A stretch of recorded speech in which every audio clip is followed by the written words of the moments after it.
Palavra da Verdade, a exposição bíblica com Hernandes Dias Lopes. Irmãos queridos, nós vamos abrir a Palavra de Deus e eu convido você para abrir em Atos dos Apóstolos, capítulo 20, versos 17 ao verso 38. Atos dos Apóstolos, capítulo 20.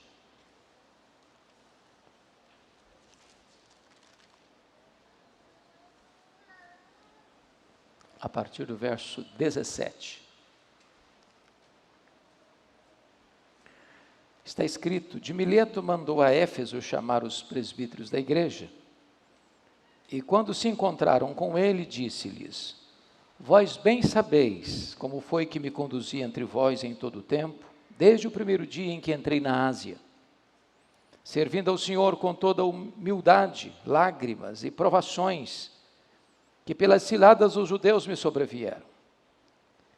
Jamais deixando de vos anunciar coisa alguma proveitosa, e de vou-la ensinar publicamente e também de casa em casa, testificando tanto a judeus como a gregos, o arrependimento para com Deus e a fé em nosso Senhor Jesus Cristo. E agora, constrangido em meu espírito, vou para Jerusalém, não sabendo o que ali me acontecerá. Senão que o Espírito Santo, de cidade em cidade, me assegura que me esperam cadeias e tribulações. Porém, nada considero a vida preciosa para mim mesmo, contanto que complete a minha carreira e o ministério que recebi do Senhor Jesus para testemunhar o Evangelho da graça de Deus. Agora sei que todos vós, em cujo meio passei pregando o reino, não vereis mais o meu rosto. Portanto, eu vos protesto no dia de hoje, que estou limpo do sangue de todos, porque jamais deixei de vos anunciar todo o conselho de Deus, ou todo o desígnio de Deus. Atendei por vós e por todo o rebanho, sobre o qual o Espírito Santo vos constituiu bispos, para pastoreares a igreja de Deus, a qual ele comprou com seu próprio sangue. Eu sei que depois da minha partida, entre vós penetrarão lobos vorazes, que não pouparão o rebanho, e que dentre vós mesmos se levantarão homens falando coisas pervertidas, para arrastar os discípulos atrás deles. Portanto, vigiai, lembrando-vos de que por 3 anos, noite e dia, não cessei de admoestar com lágrimas a cada um. Agora, pois, encomendo-vos ao Senhor e à palavra da sua graça, que tem poder para vos edificar e dar herança entre todos os que são santificados. De ninguém cobicei prata, nem ouro, nem vestes. Vós mesmos sabeis que estas mãos serviram para o que me era necessário, a mim e aos que estavam comigo. Tenho-vos mostrado em tudo que, trabalhando assim, é mister socorrer os necessitados e recordar as palavras do próprio Senhor Jesus: mais bem-aventurado é dar que receber. Tendo dito essas coisas, ajoelhando-se, orou com todos eles. Então houve grande pranto entre todos, e abraçando-o afetuosamente a Paulo, beijavam, entristecidos, especialmente pela palavra que ele dissera, que não mais veriam o seu rosto, e acompanharam-no até o navio. Amém. Irmãos amados, eu quero hoje repartir com vocês uma palavra direcionada a este momento histórico que a primeira igreja está vivendo, quando o nosso pastor, reverendo Jailton Lima, está hoje tomando posse no pastorado desta igreja, para um ano de 5 anos, para um tempo de 5 anos de pastoreio. Quero dar graças, pastor, pela sua vida, pela sua família, dar graças pelo tempo que nós temos desfrutado da sua presença, da sua comunhão, do seu pastoreio. E hoje, ao trazer-lhe uma palavra, trago também esta palavra para toda a nossa querida igreja. O contexto desta passagem é que Paulo, o grande bandeirante do cristianismo, passara 3 anos na sua terceira viagem missionária, na cidade de Éfeso, capital de uma importante província, a província da Ásia Menor. Éfeso era uma grande metrópole na época, uma das maiores do mundo, com mais de 300 mil habitantes. Uma rota comercial importante. Uma cidade que respirava vida, porque pessoas chegavam e saíam todos os dias daquela cidade. A cidade que hospedava uma das 7 maravilhas do mundo antigo, o templo da grande deusa Diana, 4 vezes maior do que o Partenon de Atenas, um palácio de mármore com as suas colunas bordejadas de ouro. Uma cidade fortemente idólatra, porque os nichos do templo eram o principal produto que atendia aos visitantes que chegavam e saíam da cidade. Uma cidade fortemente marcada pelo ocultismo. E não podemos explicar o êxito, o sucesso do ministério de Paulo em Éfeso, senão por uma poderosa visitação de Deus. Porque nos 3 anos que ele passa ali, a idolatria recua. Os feiticeiros e ocultistas convertidos a Cristo queimavam os seus livros de magia em praça pública. A palavra de Deus prevalece na cidade. Nas cidades da província, igrejas são plantadas, como Esmirna, Pérgamo, Tiatira, Sardes, Filadélfia, Laodiceia, Colossos e Hierápolis. Depois de um ministério marcado por um grande avivamento espiritual, Paulo está saindo da cidade para cumprir uma agenda que firmara com as colunas da igreja de Jerusalém, que ele iria para os gentios, mas não se esqueceria dos pobres. E nessa conjuntura de uma fome mundial, no período do governo de Cláudio, conforme está em Atos 18:2, Paulo levanta uma oferta generosa entre as igrejas gentílicas para assistir os pobres da Judéia.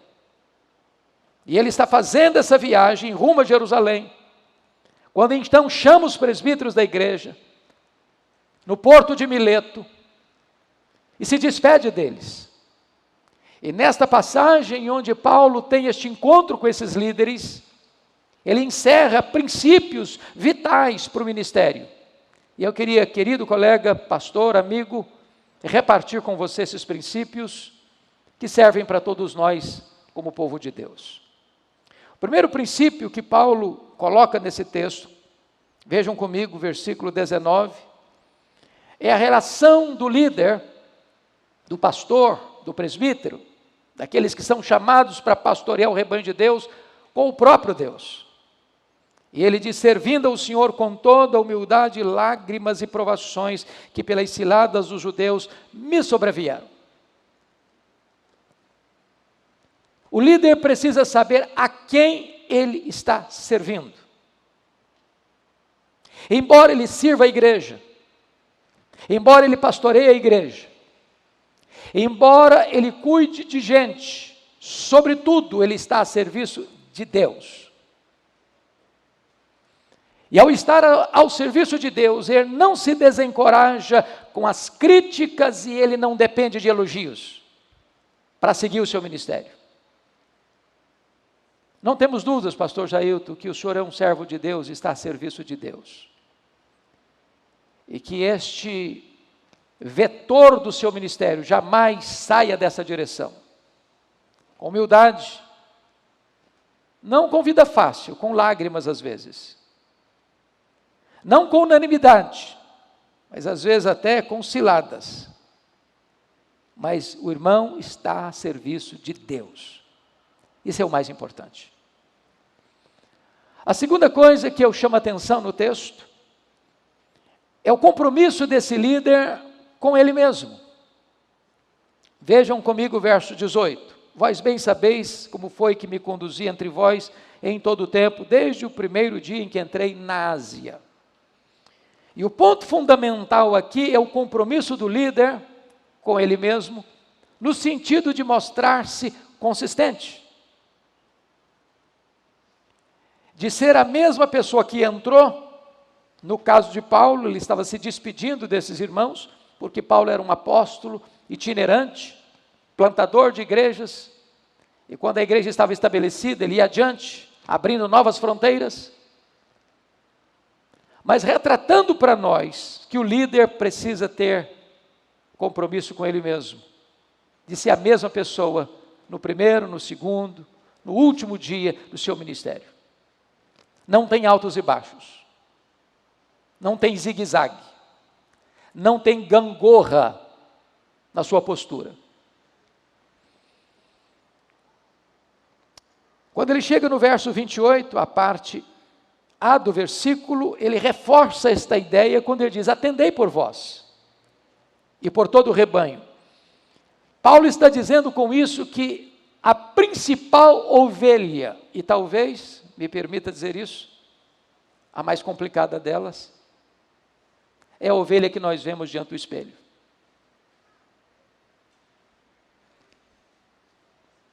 Eu não tenho nenhuma dificuldade de afirmar isso.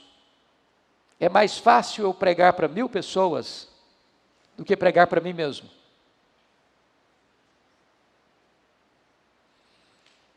E o que Paulo está mostrando para nós é que nós não podemos pastorear os outros se nós não pastoreamos a nós mesmos. Nós não podemos cuidar dos outros se nós não cuidamos de nós mesmos. E por que isso é importante? É porque a vida pastoral, embora esteja lidando com muita gente, via de regra, ele vive num território de solidão também. Nunca descuide do seu coração. Nunca descuide da sua saúde. Nunca descuide de cuidar das suas emoções. Atendei por vós. Este é o princípio que Paulo estabelece para o líder. Relação com Deus, relação consigo mesmo. Mas há um terceiro princípio que eu friso nesse texto, e eu chamo a atenção dos irmãos, do verso 20 ao verso 27, porque ele vai usar vários verbos nesses versículos, e eu destaco verso 20, o verbo anunciar e o verbo ensinar. No verso 21, o verbo testificar no gerúndio. No verso 24, o verbo testemunhar. No verso 25, o verbo pregar no gerúndio. No verso 27, o verbo anunciar. Todos esses verbos estão relacionados com a palavra de Deus. Então é o compromisso do pastor com a palavra de Deus. E nós não temos dúvidas, pastor Jailton, do zelo, do compromisso que o irmão tem, inarredavelmente, com a palavra de Deus. Isso traz descanso para o coração deste rebanho, de saber que o púlpito desta igreja será uma mesa farta para alimentar o povo de Deus, não com a palha dos pensamentos e filosofias humanas, mas com o trigo verdadeiro da verdade das Escrituras. Mas destaco aqui algumas coisas importantes. Notem comigo que no verso 20 ele fala de anunciar coisa proveitosa e ensiná-la publicamente também de casa em casa. Eu gosto disso. Porque o pastor, o líder, o presbítero, quem cuida do rebanho, precisa tomar um grande cuidado. Que cuidado? O cuidado de se tornar seletivo. O que significa isso? Se nós não tomarmos cuidado, nós vamos procurar pregar, ensinar, apenas publicamente, para grandes auditórios. Mas vamos delegar para outra pessoa, o casa em casa, para pequenos grupos. Há pregadores no Brasil hoje que, ao receber um convite para pregar, ele começa a fazer uma série de pré-requisitos para atender o convite. Certa feita, para o aniversário desta igreja, há muito tempo, eu procurei convidar um pregador. Tive muita dificuldade. Com muito tempo consegui falar com a secretária. Ele estava blindado. E quando ela atendeu, ela me disse assim: o nosso pregador não prega mais em igrejas, só em grandes auditórios, só para grandes públicos. E eu não me contive e disse: então diga para o seu pastor que ele deve ser mais importante do que Jesus e o apóstolo Paulo. Porque pelo que me consta, Jesus pregou seus melhores sermões para uma pessoa só. Paulo pregava publicamente, ensinava publicamente e também de casa em casa. Eu sei que o irmão tem esse coração generoso e não dispensa um convite, não importando se a igreja é grande, média ou pequena. Deixe-me dar um testemunho pessoal. Nas minhas agendas eu procuro deliberadamente atender várias agendas para as igrejas menores, para as igrejas dos bairros mais distantes, daquele salãozinho que você tem que puxar a porta. Faça isso deliberadamente, para você nunca esquecer que o importante não é o pregador, o importante é a pregação. O importante não é quem fala, o importante é a mensagem transmitida. O pregador passa, a mensagem é eterna. Mas chama atenção para o verso 21, para um outro detalhe precioso. Ele diz, testificando tanto a judeus como a gregos o arrependimento para com Deus e a fé em nosso Senhor Jesus Cristo. No verso 20 ele tratou de ensino, mas no verso 21 ele vai tratar de dois elementos, arrependimento e fé, que são os elementos da conversão. Em outras palavras, o pregador, o pastor, ele é tanto um mestre quanto também um evangelista.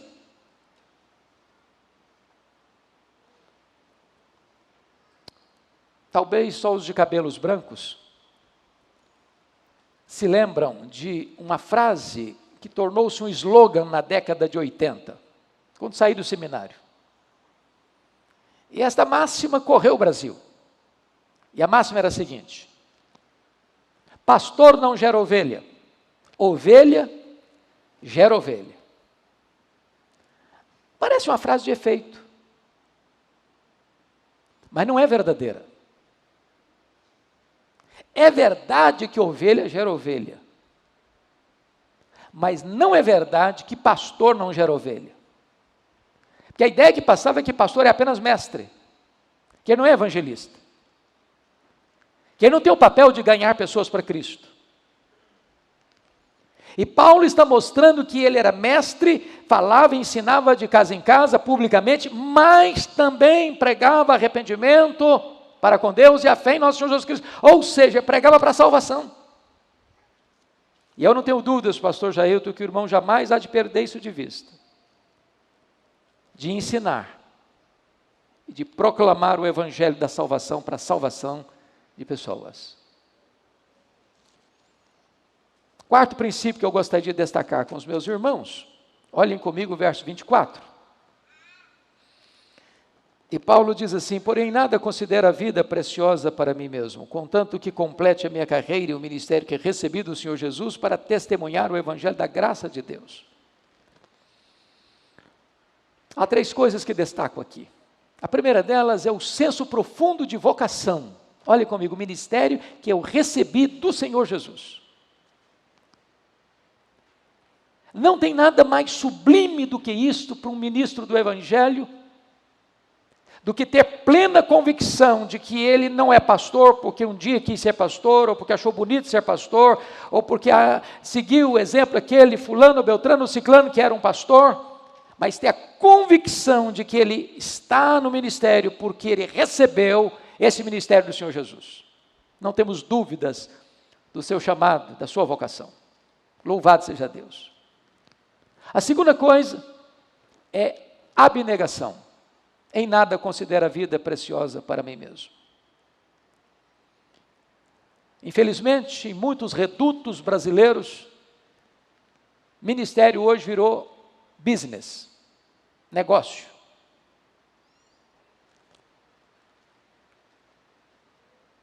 Em tantos lugares, igreja virou empresa, púlpito virou balcão,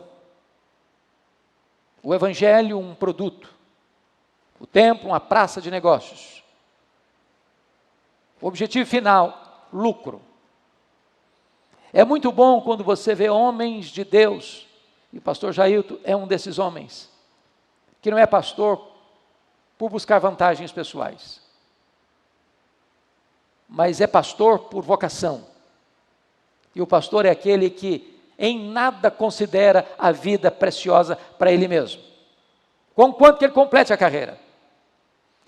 Aqui, completar a carreira era alvo de Paulo, mas quando ele chega lá em 2 Timóteo 4, 7, ele diz, combati o bom combate, completei a carreira, guardei a fé.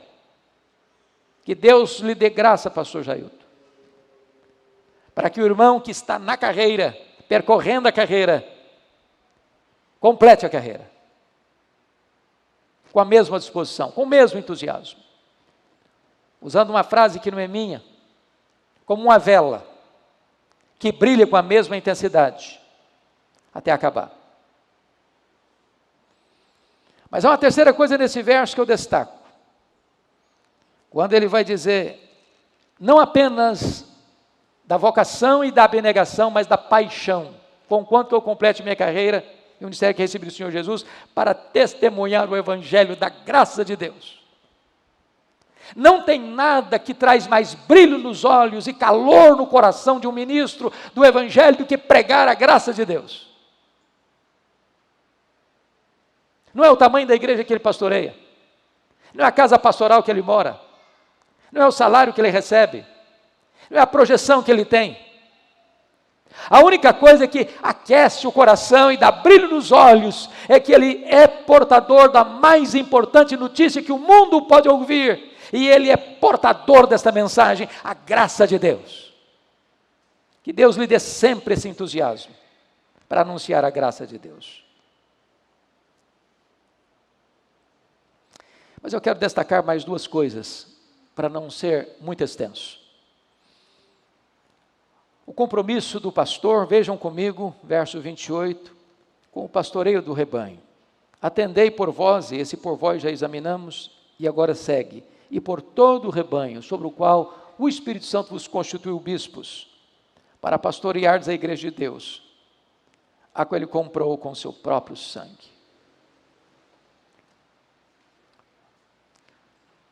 Chama a atenção dos irmãos essa expressão, atendei por vós e por todo o rebanho.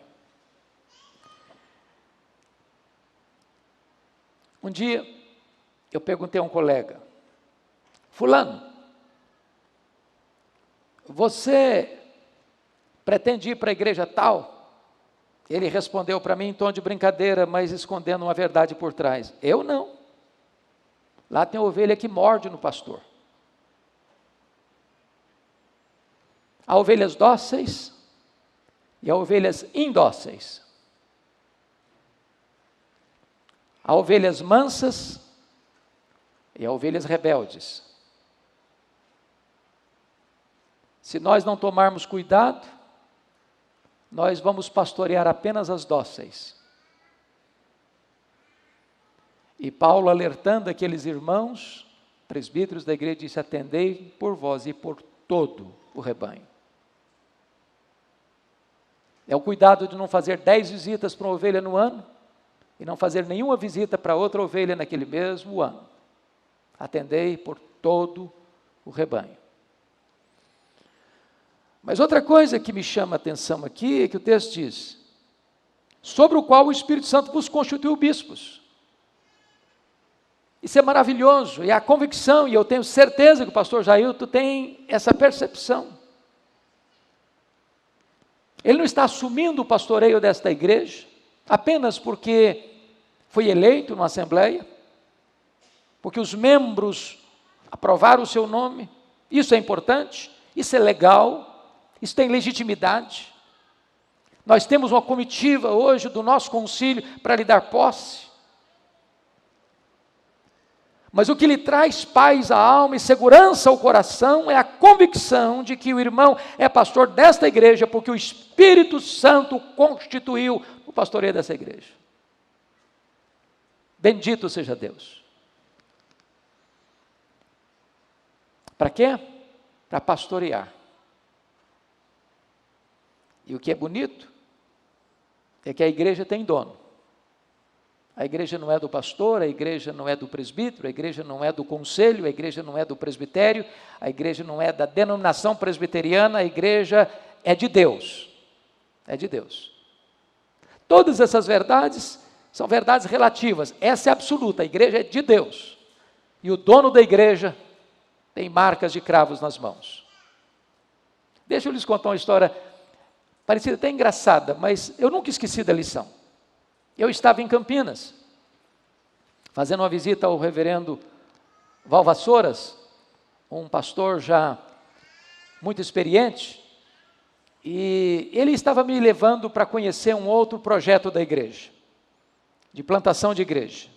Eu estava na frente com ele dirigindo o carro, e um pastor jovem, recém-formado, atrás da denominação dele. Enquanto nós estávamos indo na direção, o pastor Aguiar dirigindo, o pastor que estava sentado no banco de trás foi falando: a minha igreja, minha igreja, minha igreja, minha igreja, e repetiu minha igreja umas 10 vezes, num período curto de tempo. Lá pelas tantas, o pastor Aguiar Valvassouras estendeu a mão assim para trás e disse: bota sua mão aqui, filho. Eu falei: o que é que esse homem quer dizer com isso? A hora que o pastor botou a mão na mão dele, apalpou bem, disse: não estou vendo sinal de cravos aqui, filho.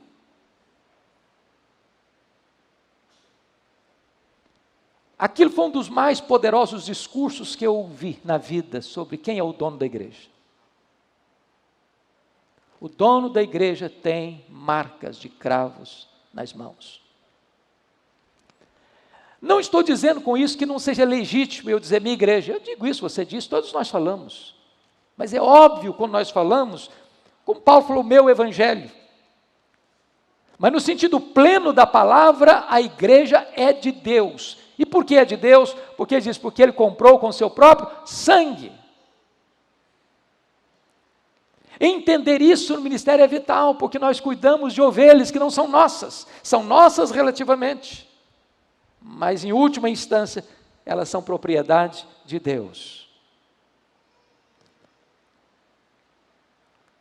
Prosseguindo nos versos 29 e 30, há duas coisas, pastor Jailton, que é muito importante o irmão, os nossos presbíteros e todos nós atentarmos. Faz parte do pastoreio também do irmão, neste rebanho, e onde Deus o levar, o cuidado com as ovelhas. Ele diz no verso 29 algo soleníssimo. Ele diz: eu sei que depois da minha partida entre vós penetrarão lobos vorazes que não pouparão o rebanho. O que ele está dizendo é que existem falsos mestres, falsos profetas, lobos vorazes, que estão fora e que estão procurando uma brecha para entrar dentro da igreja para devorar as ovelhas. Pastor e ovelha, pastor e lobo gostam de ovelha. Pastor para cuidar, o lobo para devorar. Cabe ao pastor da igreja ter cuidado. E eu sei quanto zelo tem este rebanho, esta igreja, os presbíteros desta igreja, os pastores desta igreja, para que esta igreja seja preservada de falsas doutrinas, de falsos ensinos. Nunca podemos baixar a guarda. Nunca podemos parar para sequer dialogar com o tentador. Denominações históricas começaram a dar ouvidos às vozes que ecoam do mundo, da sociedade, entregue ao relativismo moral, e se perderam, permitindo que a cultura invada a igreja e que a Bíblia se curve de cócoras à cultura. E a igreja se perde. Bendito seja Deus.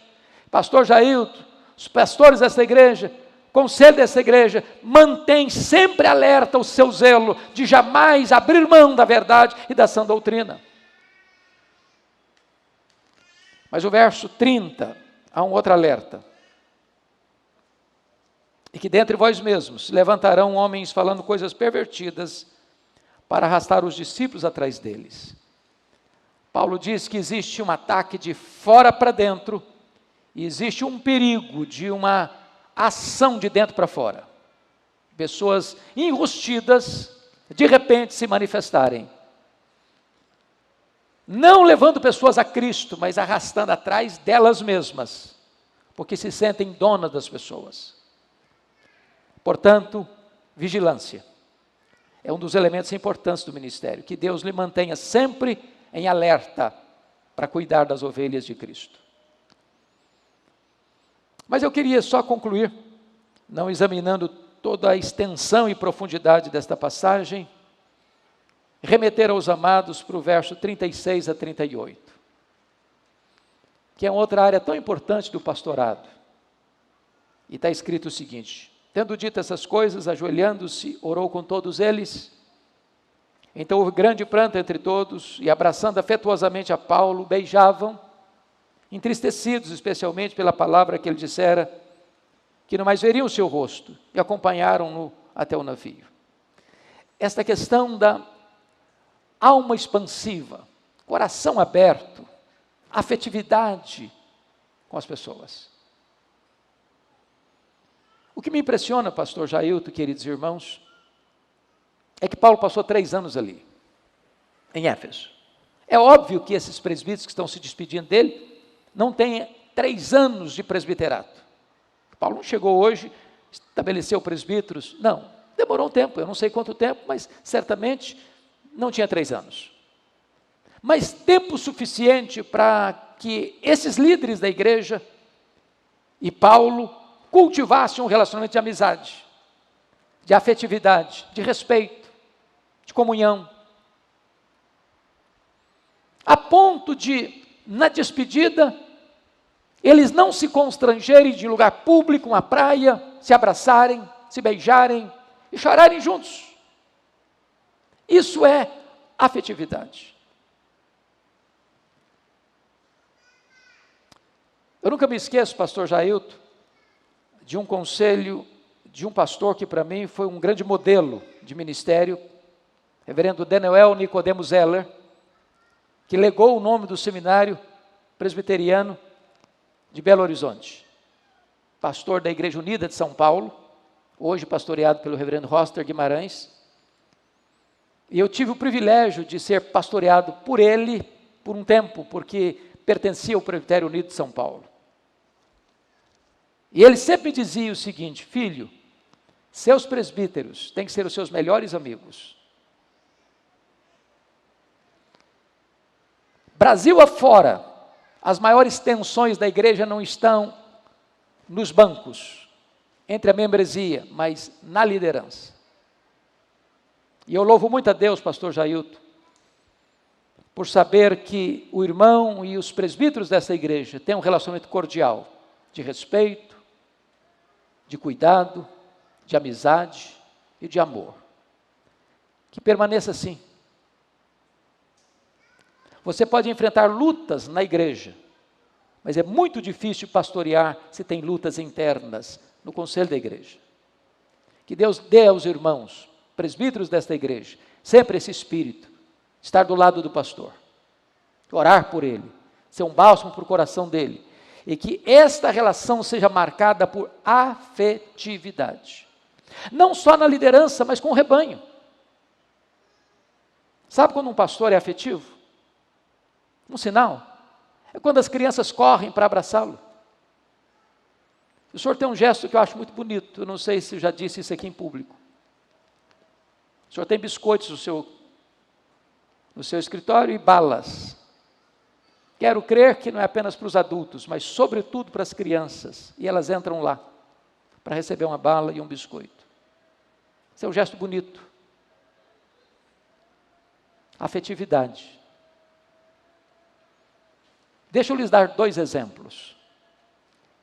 Um dia eu estou na porta da igreja, como nós fazemos todos os domingos, exceto no período da quarentena aí, do isolamento social, e uma irmã, passando por mim, disse assim: pastor, o senhor sabe por que eu valorizo tanto o seu abraço aqui na porta da igreja? Eu falei, não. Ela me disse, porque é o único abraço que eu recebo na semana. Tem hora, irmãos, que a maior necessidade de uma ovelha não é vir para a igreja escutar um sermão, mas é receber um abraço. Quanto mais simples uma pessoa for, mais necessidade ela tem do afeto e do carinho do pastor, dos presbíteros da igreja. Igreja é lugar de relacionamentos, de afetividade. Deixa eu lhes dar o segundo exemplo. Um dia eu estou no gabinete pastoral, telefone toca, uma irmã disse assim para mim: pastor Hernandes, eu só estou ligando para dizer que eu não vou mais frequentar a igreja, é longe, é difícil para mim, vou ficar numa igreja mais perto da minha casa, mais perto da minha casa. Eu me lembro que eu disse assim para ela, ô filha, só tem um problema, você é tão querida, tão amada aqui, que nós não podemos abrir mão da sua vida. E essa mulher começa a chorar do outro lado da linha, e me disse o seguinte, eu não quero ir para outra igreja, é coisa nenhuma, eu só precisava escutar isso do senhor hoje. Depois eu fui pensar melhor na resposta dela. E se eu tivesse dito assim, é verdade, mas está difícil mesmo, é bom só ficar aí mesmo, vai ser legal para a senhora. Ela podia pensar, bom, está vendo aí, eu não tenho valor mesmo nenhum, não faz falta mesmo não. O pastor ainda me descartou mesmo.